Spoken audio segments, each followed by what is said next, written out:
Bonjour à toutes et à tous, j'espère que vous allez bien, que vous passez une bonne semaine ainsi qu'une bonne journée.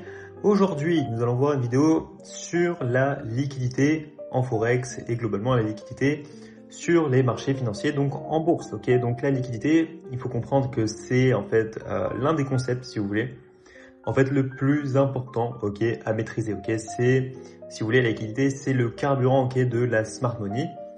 Vous avez besoin de liquidité, ils ont besoin de liquidité, etc. pour pouvoir placer leurs ordres, ok?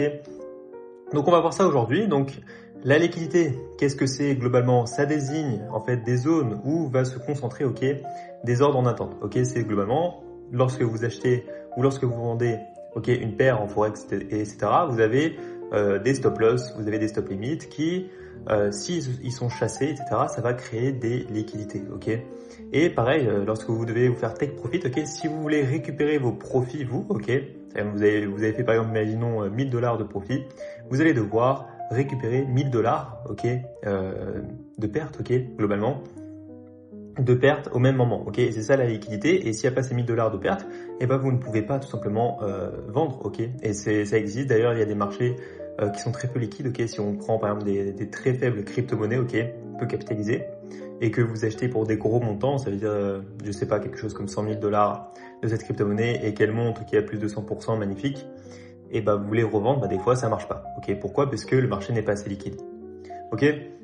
Donc la main forte qui est la smart money, donc je vous rappelle les banques, les plus grosses institutions au monde, eux ils vont chercher à récupérer de la contrepartie, ok, de la contrepartie qu'on appelle la main faible, ok. Pourquoi? Bah c'est tout simplement pour remplir, ok, leur position, ce qui est logique. Et ça, c'est ce qu'on va appeler l'échange main forte, main faible, ok. Et chaque trader qui place un ordre, ok, va créer de la liquidité. S'il y a par exemple en stop loss d'un acheteur, ok, par exemple sous un lot précédent ou sous un support, il y aura de la liquidité. Par exemple ici, sous ce lot à ce niveau-là, ok, il y a beaucoup de DCL à ce niveau-là. Et quand ils sont pris à ce niveau-là, ok, c'est à ce niveau-là qu'il y aura l'échange main forte, main faible. Et à ce niveau-là que la smart money va pouvoir injecter ses ordres, ok. Et donc, en fait, sous chaque low, chaque high, il y a de la liquidité. On verra ça tout simplement dans des exemples, ok. Et donc, on va voir ce qu'on appelle la sell side liquidity, ok, et ici la buy side liquidity, ok. Donc la buy side liquidity, ce qu'on appelle BSL si vous voulez, c'est juste de la liquidité située en fait au-dessus des hauts, ok. Donc les swing highs, equal highs, etc. et vont contenir beaucoup d'ordres, ok, d'ordres vendeurs, de stop loss. Maintenant, vous avez la sell side liquidity, donc SSL, ok. Eux, ils vont être situés, ok, sous des bas, ok, par exemple des bas comme ceci, ok, ou des equal lows, etc.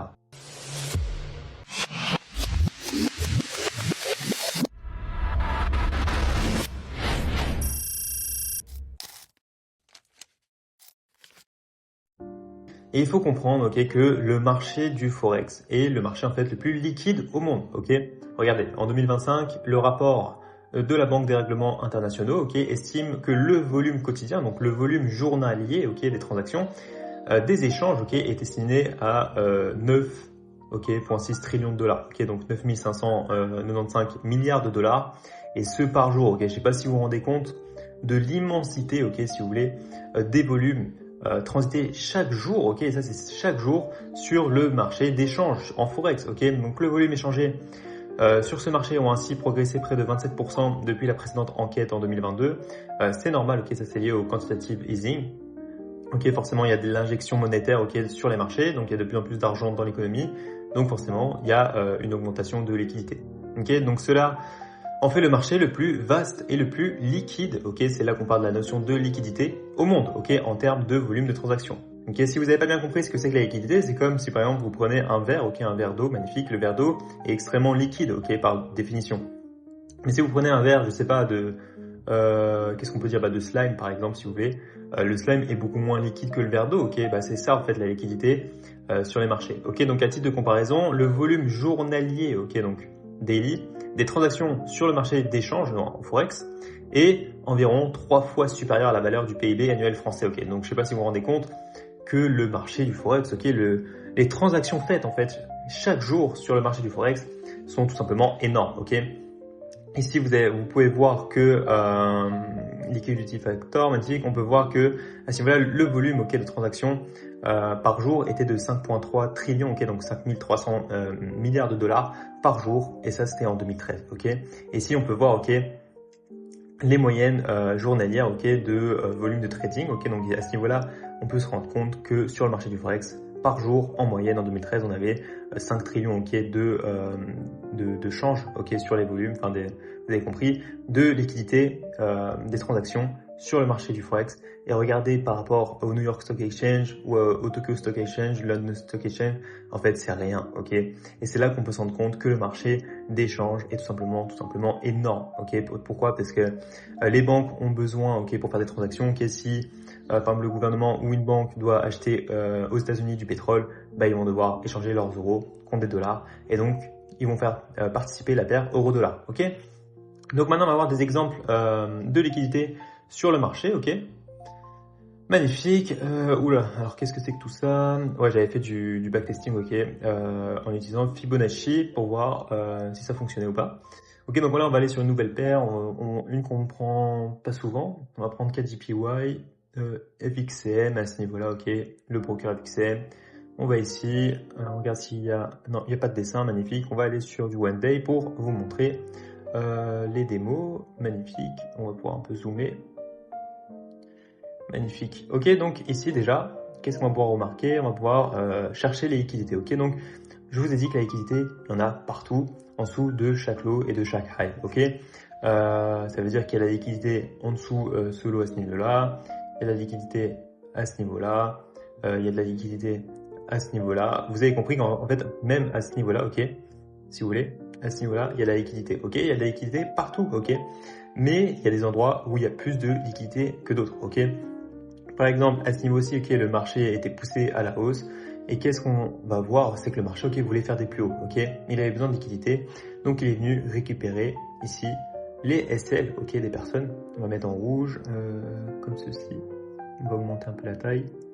Magnifique. Donc ici, il y avait énormément d'SL d'ordre en attente à ce niveau-là. Vous voyez que la Smart Money est venue les liquider à ce niveau-là. Pile ce niveau ici, comme ceci. Magnifique. Et c'est à ce niveau-là qu'on va voir l'échange main forte, main faible. Parce qu'à ce niveau-là, vous avez compris qu'il y a des gens qui sont en long comme ceci. Donc il y a vraiment des milliers de personnes. C'est pas que vous, moi, c'est des banques, c'est des institutions, etc. qui placent des milliards. Ils sont comme ceci, par exemple, je sais pas. Ils ont des ordres comme ceci. Ils pensent que ça va aller là-haut. Et à ce niveau-là, hop là, qu'est-ce qui va se passer? Ils vont se faire liquider. Donc s'ils étaient en achat à ce niveau-là, ici, ils prennent une perte, donc ici, ils vont devoir vendre. On comprend. Ici, il y aura une vente qui va être libérée. Une vente en rouge, comme ceci. Une vente, magnifique. Et donc, qu'est-ce qui va être injecté lors de cette vente à ce niveau-là? Ça va être des achats. Des achats de la part de qui? De la Smart Money, magnifique. Et donc, à ce niveau-là, vous allez comprendre que c'est entre ça et ça. Je vais essayer de bien vous le faire. Oula. On va faire comme ceci. Voilà, vous avez compris. Donc il y a un échange, main forte, main faible, et c'est à ce niveau-là qu'il y aura des ordres injectés. Et d'ailleurs, vous pouvez voir que ce lot à ce niveau-là a été protégé, parfaitement. Ici, vous voyez qu'ici on n'est pas venu le casser, et on n'est pas venu le casser globalement pendant un petit moment. Donc là, ici, vous avez vraiment un échange main forte, main faible. En dessous de high, de low, etc. Il y en a plusieurs. À ce niveau-là, à ce niveau-là, qu'est-ce qui s'est passé? On est venu prendre tous les SL de la Money, et la Smart Money est injectée ici. Vous voyez que ensuite, comme par hasard, le prix pousse énormément à la hausse. Ici, à ce niveau-là, il a été pris, ça revient et ça repart. À ce niveau-là, par exemple, on peut voir un equal high. Equal high, ça veut dire globalement c'est une zone de support. Donc c'est plusieurs high ou low qui viennent se toucher. À ce niveau-là. Excusez-moi. Donc à ce niveau-là, on peut remarquer qu'il y a une touche, deux touches, trois touches, quatre touches, 5 touches, 6 touches, 7 touches. Donc ça crée un gros niveau de liquidité. À ce niveau-là, on peut le mettre comme ceci. Liquidité. Ça, les 3 signes de dollars, ça veut dire qu'il y a de la liquidité. Qu'est-ce qui se passe à ce niveau-là? Il y a énormément de personnes qui shortent à ce niveau-là. Qu'est-ce qui se passe? La Smart Money, elle vient liquider tout le monde et injecter des ordres vendeurs. Et c'est toujours la même chose. Donc vous avez plusieurs types de liquidité globalement.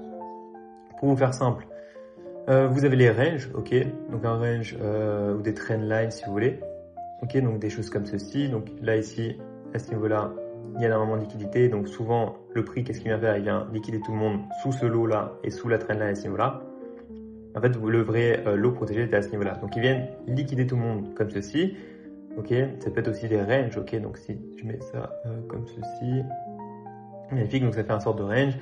Ça peut être aussi des formes de triangles, ok, il y en a plein, comme ceci, ok, des triangles, vous avez des flags, etc. Vous avez aussi souvent des equal low, ok, donc ça veut dire deux lots qui viennent comme ceci à ce niveau-là, et la famille vient les liquider avant de faire des plus hauts, ok. Là on a de la liquidité à ce niveau-là, là et là. Ok, donc il y en a plein. À ce niveau-là, on peut observer des parfaits equal low, ok. Et vous voyez que c'est magnifique. Enfin, on vient créer des equal low sur ce niveau-là.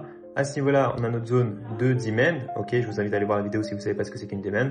Et vous voyez que le prix, ok, repart, ok. Et c'est magnifique. Donc si vous avez long à ce niveau-là, cette demand, ok, comme ceci, ok, puisque là vous savez que le prix va se faire chasser, ok, si vous voulez.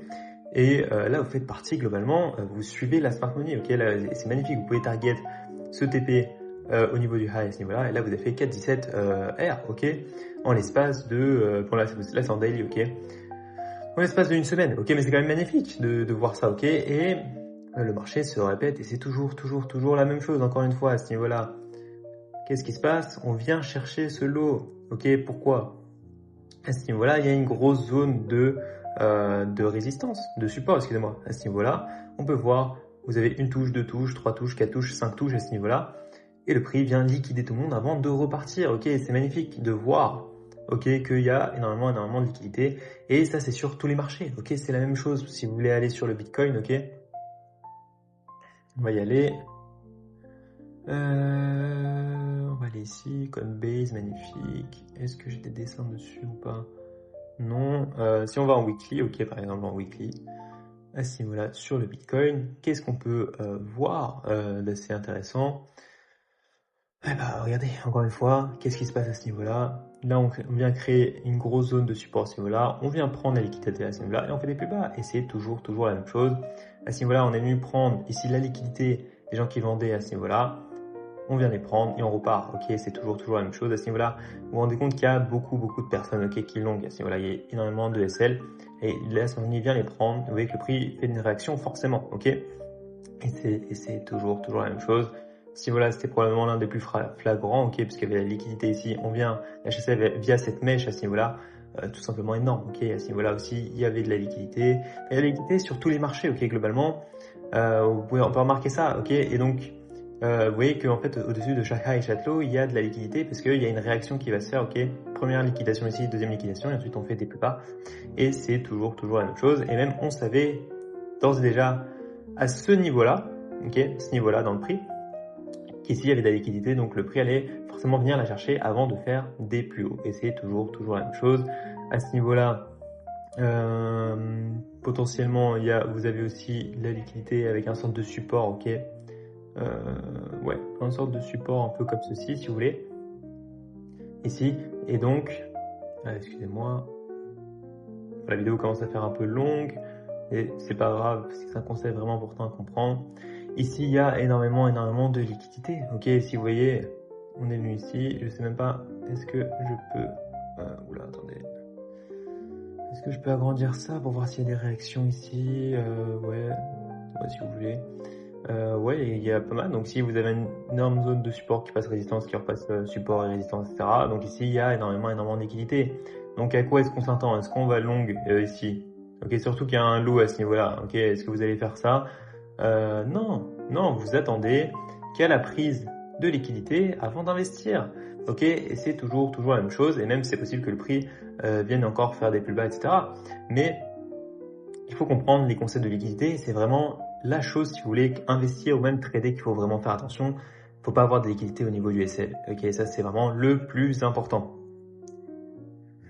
Voilà, donc c'est la fin de cette vidéo. J'espère qu'elle vous a plu. C'était une vidéo un petit peu plus longue, ok. J'espère que vous avez aimé la vidéo. Donc n'hésitez pas à liker si vous aimez, à commenter si vous avez des questions ou des sujets de vidéo que vous aimeriez que j'explore. et abonnez-vous à la chaîne, ça me fait extrêmement plaisir. Ok, on est désormais un petit peu plus sur la chaîne, donc ça fait plaisir. Et n'hésitez pas à me contacter si vous avez des questions via le mail. Vous pouvez le faire tout simplement aussi en commentaire. Ok, allez, au revoir.